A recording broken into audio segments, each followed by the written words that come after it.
Innovation. aLive. Solar.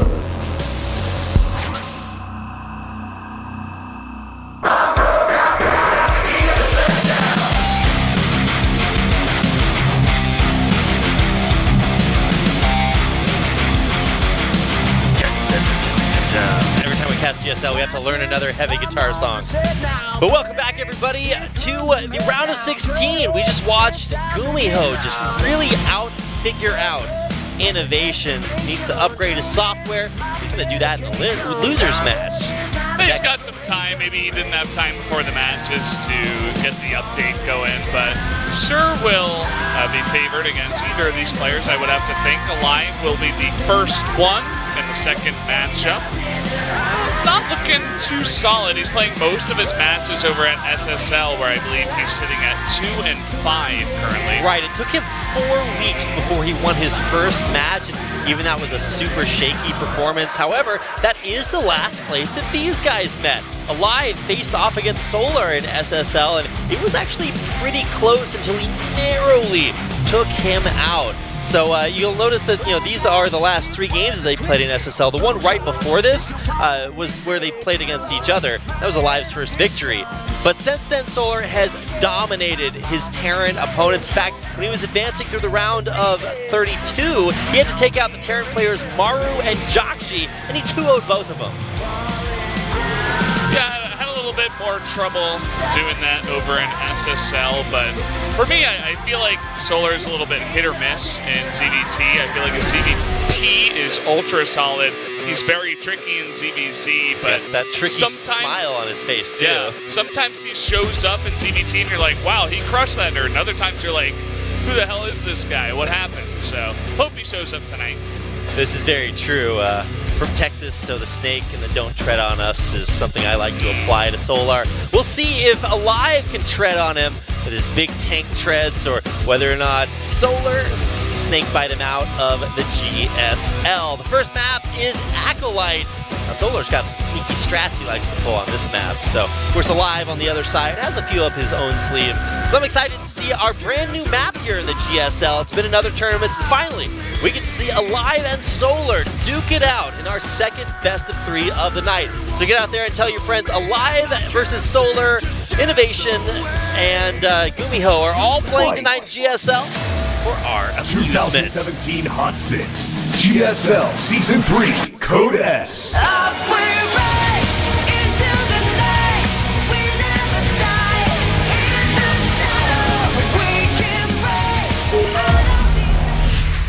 Fight.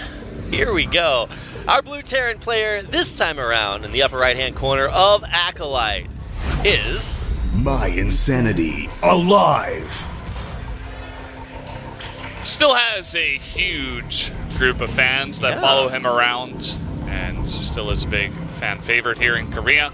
Over down in the bottom left, our Zerg player in the group, he is Splice. Solar. Solar also has a bunch of fans that do follow him around. Now, Solar is a Star League champion, the SSL a couple seasons ago, and it feels like aLive, like we were seeing in our recent matches, has really struggled to make it past things like the round of 16. His best performance was in the GSL Super Tournament, where he really just kind of shocked the world. Also, right before that, I think there was IEM Katowice that he placed very highly in as well. So he has had his shining experiences. They just haven't been in GSL, that's for sure. So, see what the builds are to start things out.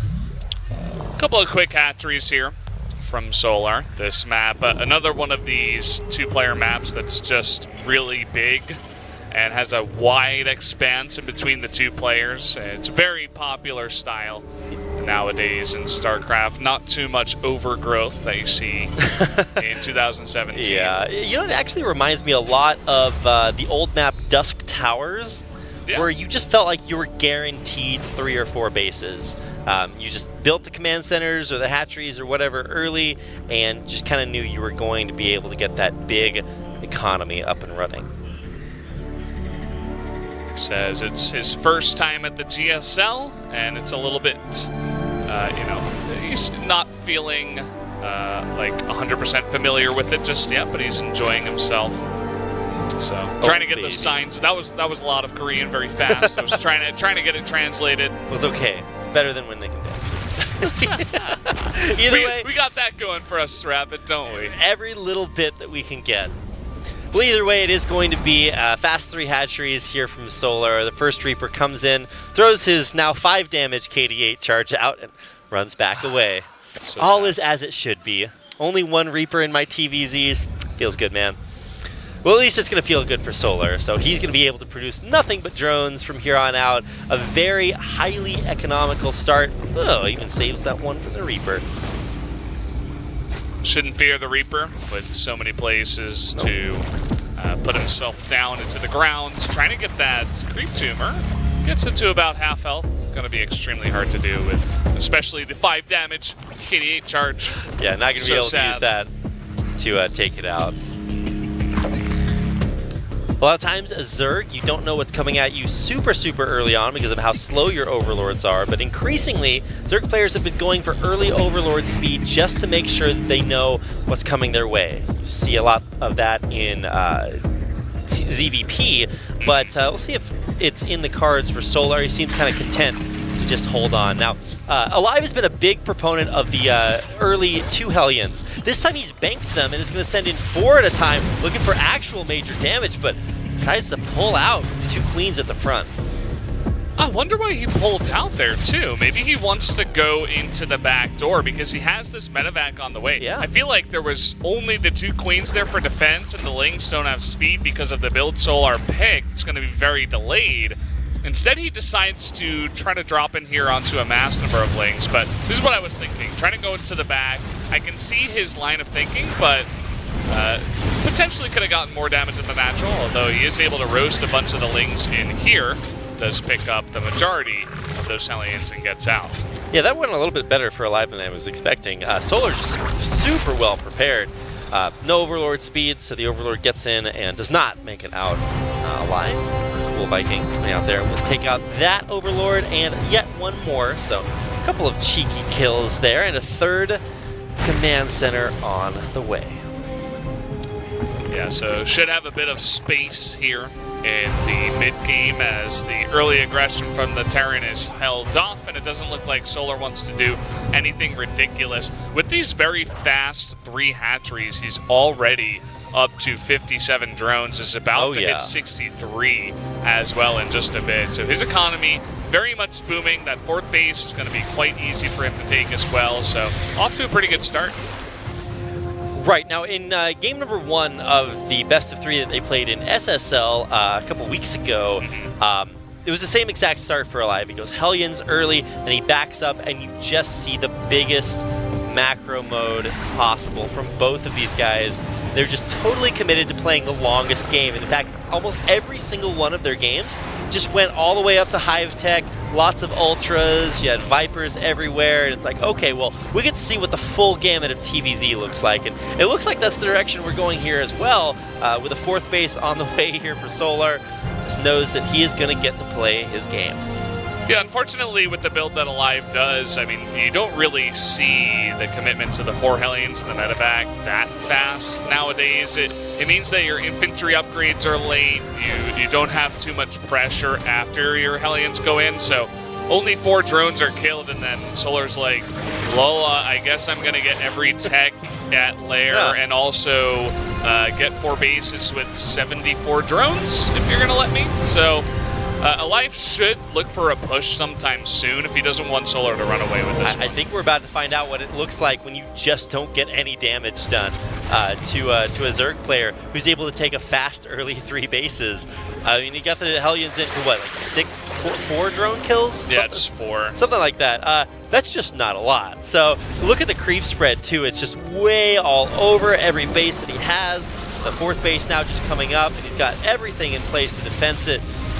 I mean, there's more on the way from aLive, but with Banelings and even Baneling speed about to finish right now, there's just no way aLive breaks through this. Yeah, the timing of everything looks really good for Solar, right? aLive chooses not to go into the natural and kill with the Hellions, so he buys time to get enough links to stop the follow-up with the medevac. He has Baneling speed finish right when aLive tries to go for the attack, and his creep is really solid. I do agree with you. I think it's going to be very hard for aLive to do too much damage, and you notice that Solar also is preparing at his back door with a bunch of units, just in case, especially because these bases can be a little bit spread out. Yeah, now, the Mutas are about to come out on the way. Last time they played, aLive still went for this Ling Bling, but he added Hydras in instead. So this is a departure from that. And I think it's because he realizes, hey, I can get 4 bases up. I'm going to have 4 gases running, or 4 bases worth of gas running. And that means I can afford to pump lots more gas into my mid-game unit. If you skip Roaches, Hydras, and Mutas, then you kind of just got to hold on to your seat. Ugh, that's a lot of just stuff you don't have. You're just going straight for Ultra. So cool to see the Mutatech here. That's the Dark build where he's like, I hope you don't kill me. I'm going to make as few infestors as possible, and I hope I hold on with my great micro, and I win the game. But definitely not the kind of build that Solar does like to do. Solar's been like 20 workers up on aLive for a while. Now still even 10 workers up. 80 drones is just a lot, but when you're just never going to be attacked, when you know you're just going to play the stall-out game, I love it. Rogue does the same thing too, I think Sue as well, where you just see insanity workers if they realize they're up against a player who's not going to punish them for it. Yeah, would have to agree, and I'm kind of, a little bit scared for aLive. I feel like he's definitely one of these players that almost plays too safe in some moments in the game. I feel like once you see the Zerg get those 4 bases so easily and you can't really get too much damage, I think you got to throw down your 4th base as soon as possible. Yeah. Try to get a planetary, try to get turrets and be ready for the follow-up aggression, especially once you see the Mutas. And I feel like he's getting it a little bit late. He is getting it, and he does have Thors out, so he's still in a decent position defensively. And as you were talking about before, it seems like whenever these guys play, the aggression isn't there, and we go straight into late game tech. Yeah, if you want to watch another game that will look exactly like this in SSL Premier next week, we have aLive versus Bjol. And that will look exactly like this game, I promise you. Bjol known for his mutas, both players known for not knowing how to actually kill their opponent a whole lot. I'm actually kind of surprised that Solar would not just go straight to the endest of game tech, like Ultras. He could be like halfway done with chitinous plating by now. But he did decide to put the pressure on with mutas, got a little bit of a harassment done. Look at what he's doing. He's spreading his creep everywhere. He has 15 creep tumors running at the same time, so he is going way out there. Yeah, it's a big map. You need to be prepared. If it is going late game, you got to make sure that you have that available. He has no anti-air except Mutalisks. I don't even think he builds Spore Crawlers. Where is Queens at? Yeah. No Queens there at the base anyway? Okay. Neither one of these players will attack each other for a while. I'm just saying that so the caster curse kicks in and they have to go do something, but we'll see if it works, guys. They're not going to attack each other within the next minute. Nice try, Valdez. See if it works. I mean, he is going for the missile turret. There's probably not going to be a whole lot else there. There's 2 Thors, so what you going to do? What you going to do when mutas come? Uh-oh! Oh, no! Oh, my God, no! That could have been way worse, and as it is, it was pretty bad. I love the drilling claws, and that's what it does. You see mutas, you kill mutas. 5 taken out there, so cool little upgrade coming to bear. I love how that's being added in very consistently now in this matchup. It's just so good with its utility. You can use it for drops, you can use it for mutas, you can use it if you're caught off guard by a very fast Ling Bane army. And speaking of very fast Ling Bane army, it looks like perhaps Solar wants to go for a counterattack at this planetary. Here he goes. I wanted to see him just run every Baneling into the planetary and take it out that way, but instead he kills almost every single SCV. And now this is going to force aLive's hand. He's just saying, absolutely, you have to do something. Come at me, bro. Will he come at him? I would have to say yes, as he is moving up the ramp here. Those Thors a little bit clunky. Whoa. Actually, maybe fortunate that the mutas... What was that? The Banelings ran into Thors. Turns out it takes precisely 31 Banelings to kill a Thor, and do it he will. Did he micro that throw to the back? Yeah, he saved it with like 1 health. What a guy. What a guy. What a pal. Now aLive's about to figure out that he probably should have done something a little bit earlier. To be fair, these Thors body blocking up at the front might even kill this base off. aLive's got plenty behind it though, and should be able to get what he needs. He still has those units patrolling in his back door. That's kind of funny. What are these Mutalisks doing? I mean, maybe they're not quite... Oh my god, this is just... What is happening here? Are we witnessing the death of a human? It's a bit sloppy, to say the least. Solar definitely a little bit of a lack of control with his Banelings. He was trying to proc the Widow Mines, but ended up just rolling them into Thors. His mutas were not active. Hey, the Thor control at least looked great. However, it might not have just done enough. aLive's going to run the Thors back, repair them, and come back. It's like, haha, hashtag value. Unfortunately, he's going to need to pop some more tags to make his value town trip complete. Look at these Banelings. It's just like... if that's innovation, if that's TY, if that's Beyond especially, you see each individual Marine mini-boxed, multi-boxed, whatever boxes you want to throw on them, they all split individually and no more than one Marine gets hit by each Baneling. You're like, oh, well, he just dies now. But no, aLive's Marines... He's having trouble with that ramp. Not quite so fleet of foot. Yeah. They got the budget sneakers. The sandals, if you will.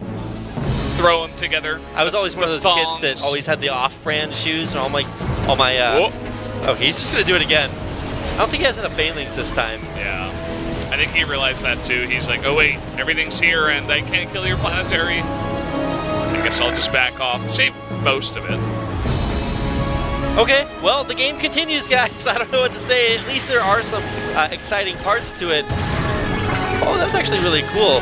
Trying to make the Widowmine target onto the Changeling instead. Turns out it doesn't work that way, so you tried. Yeah. Get the you tried trophy. Bopped the Overseers, though. Did a nice chunk of damage. We're just going to the latest of late game here, guys. I don't know what to say. So, for reference, the last time these guys played in SSL, their final game did go to this point. It was relatively passive. Neither player really took too much damage. But in the end, Solar actually overcommitted to Corruptors to kill aLive's massive Air Force. This time around, I don't think he's going to make that same mistake, but one of the games that Solar did lose, he lost to a Doom drop that hit his main in a vulnerable spot. Now, it's like, aLive is going to go for something maybe not totally Doom drop-ish, but at the same time, Solar going to roll over his army. Those Baneling hits were quite fantastic. Look at all those Widow Mines go down nearly immediately. He needed those against the Ultras that stay alive for Solar. This drop is going to be cleaned up eventually, especially with the help of these mutas. And a fantastic fight out on the map and back at Solar's base means he's in a pretty good spot now. Oh, those Ultras actually survived running through all the Liberators. They are pretty strong. More of them on the way, as well as more Zerglings, and finally the Corruptors start to come out here for Solar. Look at Solar's bank. I just realized that it's almost like he's playing with his food. Man, that's some Artosis macro right there. He's like, I don't even know what to do with all this money. He's got plenty of it. Of course, he is also maxed, so he almost literally can't spend any of it. He's sitting on 70 drones still. That's kind of a lot for this hyper late game. Maybe you just stay on as many drones as possible and mine as much as you can, and then once you've mined literally everything, you sack your drones, turn them into spore crawlers or whatever you need, and you move on from there. Thankfully, Terrans can sack their workers a little bit earlier and just rely on mass mules, but we're not quite there for aLive. He hasn't gone into mass command centers or anything crazy like that.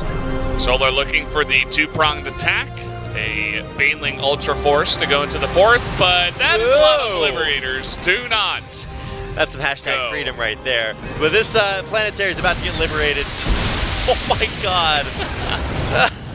Don't worry, guys. He's got 3,400 gas to make more Banelings. He'll be fine. Solar making his builds really accessible. If you guys are very new, if you're in like Bronze or Silver League, and you just can't break that one planetary, just build 50 Banelings. Eventually, they'll get there and take it out.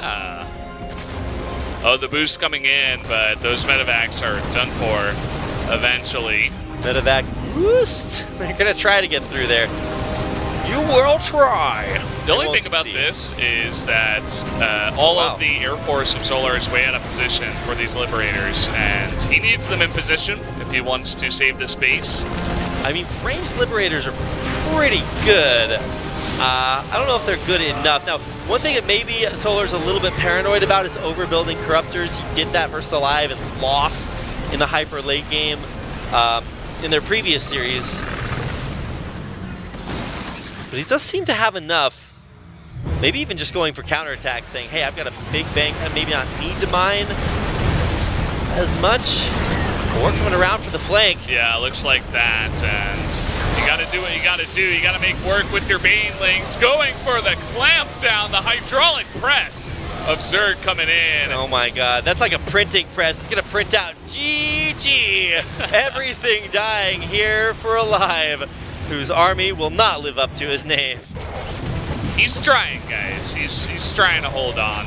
By the way, these drones not mining, but this is actually going to buy aLive some time in this game, funnily enough. A small amount of units, but as Solar remaxes and remakes his gigantic army, adding in some more Ultras too, he is in a fine spot to take game number 1.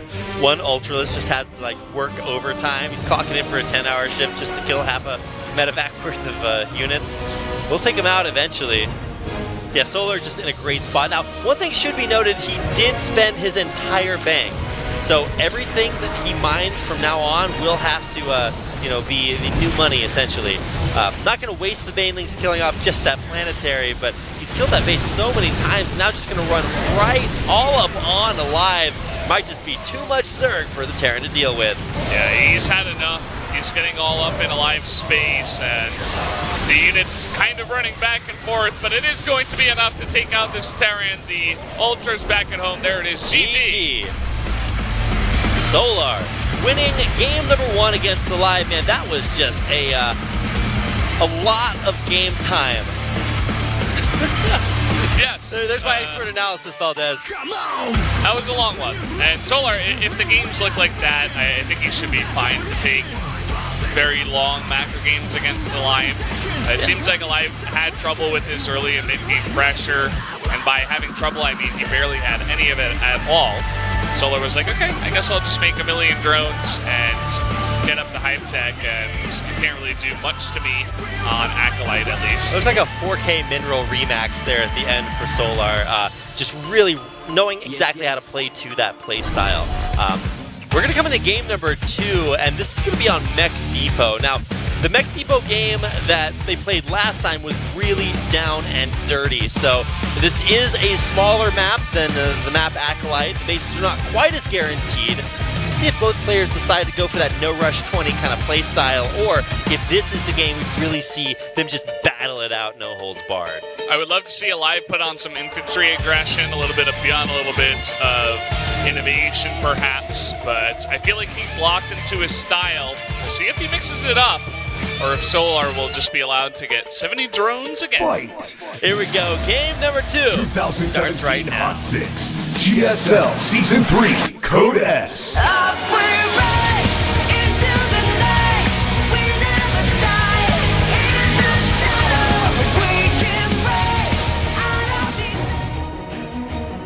Spawning in the lower left-hand corner of Mech Depot. My insanity, aLive. There he is. Kind of struggling to live up to Solar's late game. I did it again! Spoiler alert. Who's this guy again? Splice. Solar. That one guy with like the worst memory. It's like, oh, it's Solar again. Now he's already forgot the player name. I don't know what we can do for you, guy, but that is Solar. Solar. Yeah. Would you just say his name every 5 seconds? Just write a little note, For that put it at one the guy? top of your monitor. It says Solar versus aLive. I don't know what that says, but he's from France. I am not, unless that was a reference to like the What's Fong from A Knight's Tale. I do not know how to read French very well, so we'll leave that up to the O-Gaming guys, fabulous French broadcasters in their own right. Quite fabulous. Very marvelous. Indeed. Definitely do like those guys. We had Coca over here for a while. That is very true. He was hanging out. Terran is the way. O Gaming. Oh yeah, more French fans out there. Big fan of all you guys. Big Terran fan, apparently. Both of those guys. You get to listen to the English stream tonight. You'll listen to O Gaming a little bit later on. In the future, we have radios that you can listen to that'll give you every language. Someday. Directly into your brain. If anyone can develop that technology, you immediately become a billionaire. And maybe even more than that, because imagine that technology, Rapid. You go anywhere in the world, you can interact with any person. Well, by that time in the future, anything. We've all converted to one language anyway. Also, we've been replaced by robot casters that just know exactly what to say everywhere. It's the hypest cast, the most knowledgeable casters. The chat of the future is actually just robot people saying bad things about the robot casters. Thing, the dankest memes. Sorry, guys in the chat, you're going to be replaced too. Look at this bunker being built at the 3rd by aLive. I don't think I've seen this before. It used to be that the attempt would be to keep the Zerg player from taking a natural if you're going to go for these crazy bunker rushes. Now it's just, hey, please don't take a 3rd base. Yeah, it's like a delay against the kind of build that Solar did in Game 1. And you can salvage it later on. So. Yeah.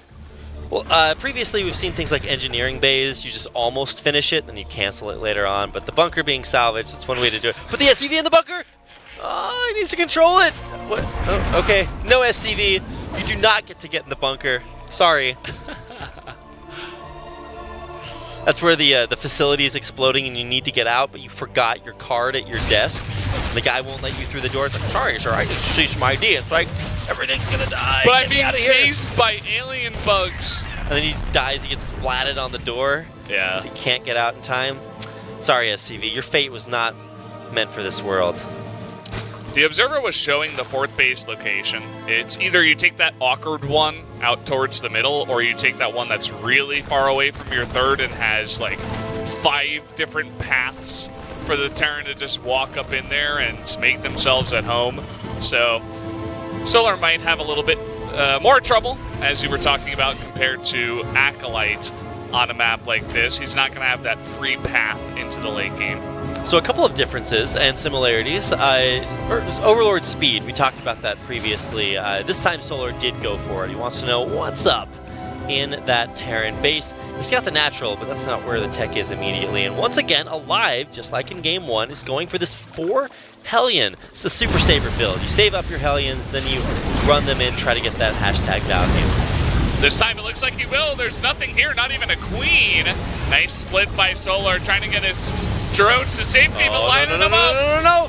This could be terrible, terrible damage. 12 probes going, they're not probes, they're drones going down there. And just 2 queens are just not enough. A couple of the Hellions will finally get taken out, but at what cost, Valdez? 28, 27 drones remain for Solar. He is in a really awkward spot now. That's the money shot. That's what aLive is trying to go for with this kind of build, and it's really all about the timing. You know, I'm only allowed to say yikes once per broadcast after overusing it, but that's about the only word I can think to describe that amount of damage. Whoa. Maybe Solar's just thinking to himself, okay, well, we're just not going to fight each other until the late game. Well, no, you still got to, you know, cross your I's and your dot your T's. I don't know how to actually write English letters. Sorry, guys. Yeah, he's got double Evo chambers, double upgrades running. He was just powering on through the late game, and you know, maybe he will still be able to stabilize by just building Insanity drones anyway, and that won't matter all that much.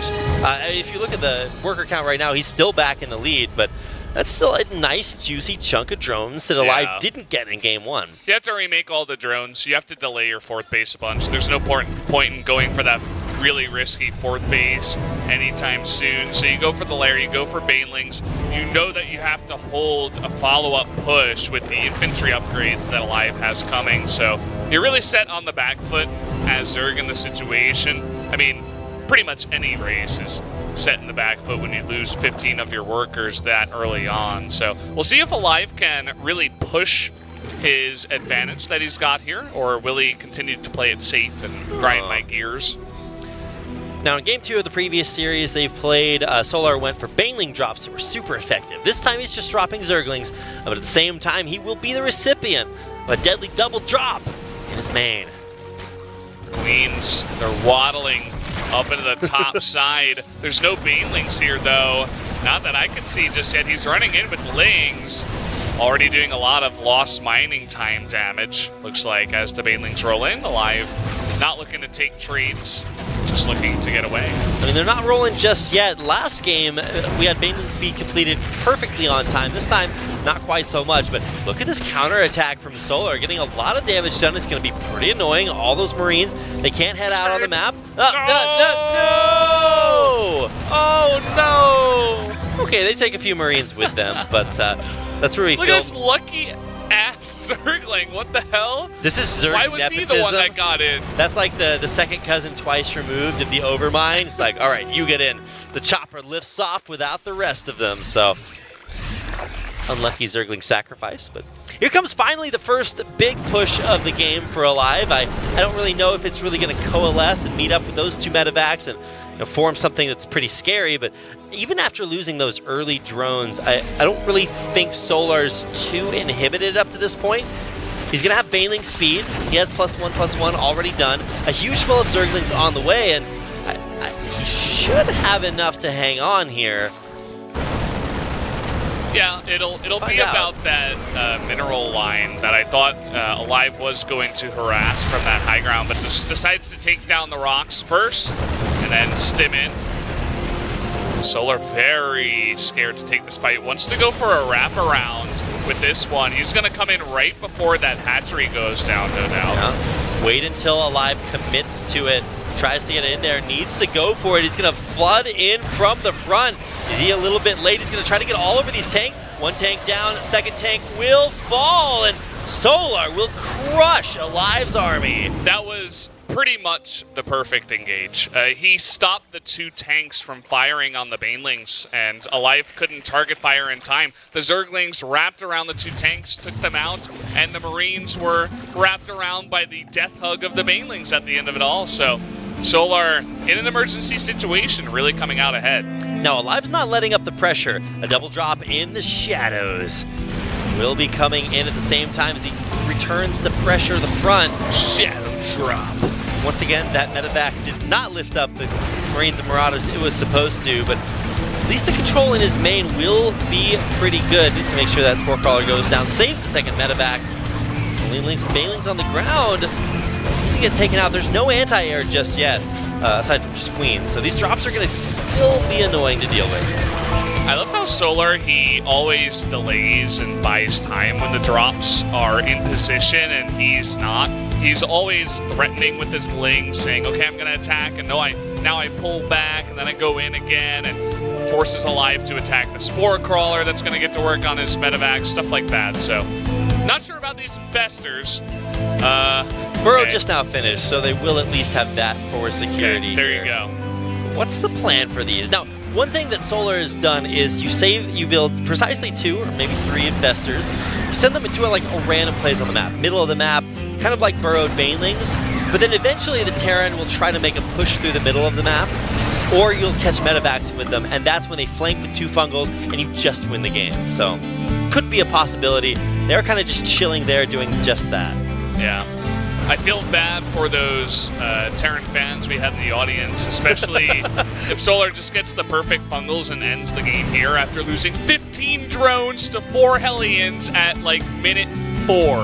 That would be a sad day for some Terran players, but here we go. Okay, this is perfect timing. You're not going to scan off creep for the interfestors. I don't know what that was supposed to be. But look at this. He's going to come in from behind with sick fungals, run all over aLive's army. He's done this Zergling drop again, and it's getting tons of damage done. He's going to take out all the mining, and aLive has surprisingly spread his units into a pretty good spot and zoned out the infestors for now. And they're kind of just still standing there. I think he wants to bait this army in with his Lings, but still a very strong there's one. The box. The Observer knows shine. Our Observer knows where those fungals are supposed to go. This is not going to go well for aLive. Counterattack, though, at that third base. Solar building up to that. Oh, no. I think Solar's just biding his time. He's saying, look, the longer I wait, the more perfect these fungals get. The scans continue to go in front of the army. Yeah. Nothing scouting these observers out. The only thing is that he needs something to clean up the army when he goes for the fungals, so I think he's just waiting to buy some time with this run by. He's already burrowed some lings. He has another fourth base up and running down on the bottom right.